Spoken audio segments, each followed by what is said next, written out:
you've mentioned you're hoping to arrive within the next 7 to 10 days. The fixtures are now out. We can now look towards pre-season with a couple of friendlies announced already against Nottinghamshire and Lancashire, if we played at the Incora County ground. How much are you looking forward to getting that match practice in, as well as a possible overseas tour to Spain?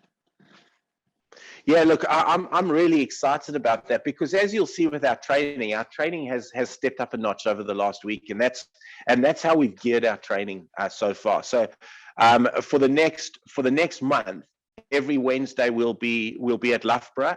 We'll take our players away from the Incora County ground to give them a change of scenery, but also to create that challenge. You know, I always say to the boys, we've got to train hard to play easy. And that for me is a key. Intensity is not a light switch. You can't switch it on and off. We need to be training at the intensity required to play a game to the best of your ability. So that's how we've uplifted it. And so what we've done now is we've progressed our training program to Loughborough. As I say, I watched all video footage of all of them yesterday training at Loughborough. That becomes a real challenge session.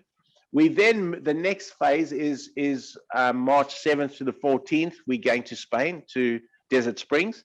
We'll have the guys training hard. That will be physical as well as technical.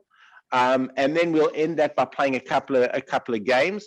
And then 2 weeks after that, we're into friendlies with Lancashire and Nottinghamshire before going to Oxford for the universities game, and then starting at the home of Cricket Lords. So it all kind of happens very quickly now.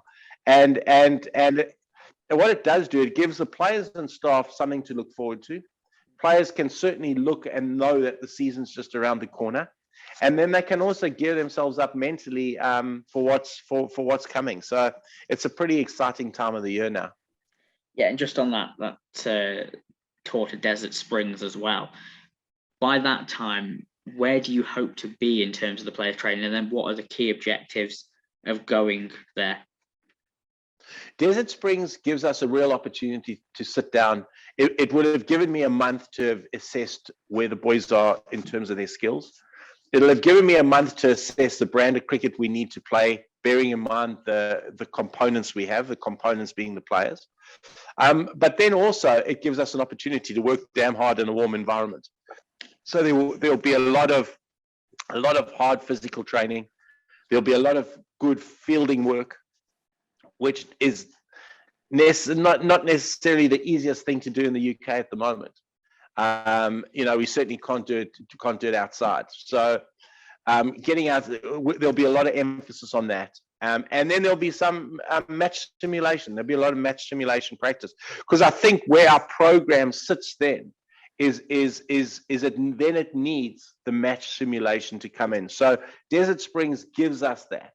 And then coming back, it gives us about another 14 days it's even less. It's about 12 days to the Lancashire fixture, which then allows us to practice outdoors in our own conditions, which gives the guys a bit of acclimatization to the conditions that we're likely to expect through the first couple of weeks of the season.